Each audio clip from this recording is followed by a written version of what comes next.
वहीं राहुल गांधी के बंगला खाली करने के मामले को लेकर भी सियासी घमासान मचा हुआ है। बीजेपी नेताओं की क्या प्रतिक्रिया आई है, सुनाते हैं आपको।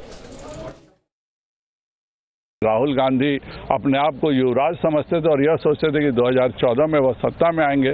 14 और 19 में जब नरेंद्र भाई मोदी जी को इस देश ने पूर्ण बहुमत दिया और यह सामने दिख रहा है कि 24 में भी 2/3 बहुमत मिलेगी, तो इस क्षोभ को जिन शब्दों में वह प्रकट कर रहे हैं और जिस तरह से पूरे देश के पिछड़ों को अपमानित करने का काम कर रहे हैं, उसमें केवल मुझे चाणक्य की बात याद आती है कि चाणक्य ने आज से 2000 साल पहले कहा था कि विदेशी माता से उत्पन्न संतान कभी देशभक्त नहीं हो सकता है, और इसका उदाहरण आज भारत देख।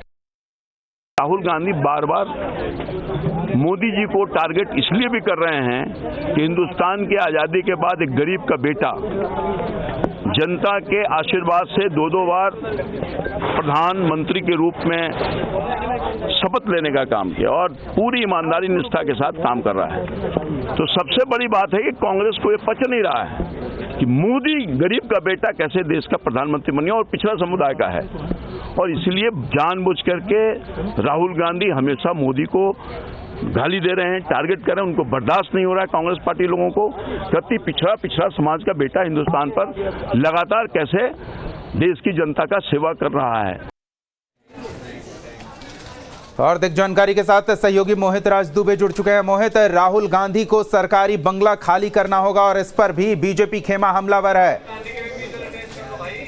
जी बिल्कुल, इसमें कोई दो राय नहीं है। भारतीय जनता पार्टी का जो खेमा है वो हमलावर राहुल गांधी के ऊपर दिखाई दे रहा है, और जिस तरीके से लगातार भारतीय जनता पार्टी के नेताओं के बयान आ रहे हैं उससे ये साबित हो रहा है। पहली बात। दूसरी बात कि जिस तरीके से लोकसभा सचिवालय ने राहुल गांधी को बंगला खाली करने को लेकर नोटिस दिया था, उसके बाद राहुल गांधी ने सीधे तौर पर जिस तरीके का उनका तेवर है उससे ये साबित भी हो रहा था कि वो बंगला खाली कर देंगे, और उन्होंने चिट्ठी में भी ये बात साबित करते हुए लिखी है कि वो बंगला खाली करेंगे और जो आदेश आया है उसका तामील वो करेंगे। और इसके अलावा उन्होंने ये भी चिट्ठी में लिखा है कि बहुत सारी जो प्यारी और सुनहरी यादें उस बंगले के साथ उनकी जुड़ी हुई हैं, लेकिन जो आदेश आया है उसका वो पालन करेंगे। आपको बता दें कि राहुल गांधी ने इससे पहले भी कहा था कि उनकी लड़ाई रुकने वाली नहीं है। वो लगातार जीएसटी के मुद्दे पर, चीन के मुद्दे पर, अडानी के मुद्दे पर सरकार को घेरते रहेंगे, चाहे वो घर के अंदर रहें चाहे घर के बाहर रहें। लेकिन सबकी नजर इस बात को लेकर राहुल गांधी जब बंगला खाली कर देंगे तो नया आशियाना उनका क्या होगा।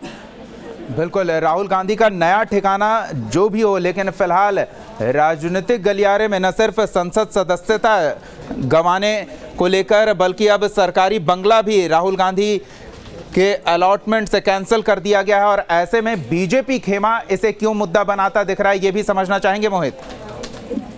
जी बिल्कुल, देखिए निश्चित तौर पे जिस तरीके से खासतौर ओबीसी के अपमान को लेकर जो मुद्दा भारतीय जनता पार्टी ने उठाया था और जो सूरत की अदालत ने राहुल गांधी को 2 साल की सजा सुनाई थी, उसके बाद से ही भारतीय जनता पार्टी जो है इस मुद्दे को उठा लिया है। और लगातार भारतीय जनता पार्टी कह रही है कि ओबीसी का अपमान राहुल गांधी ने किया। और आपको बता दें कि राहुल गांधी को लेकर भारतीय जनता पार्टी सिर्फ संसद के भीतर ही नहीं बल्कि संसद के बाहर भी घेर रही है।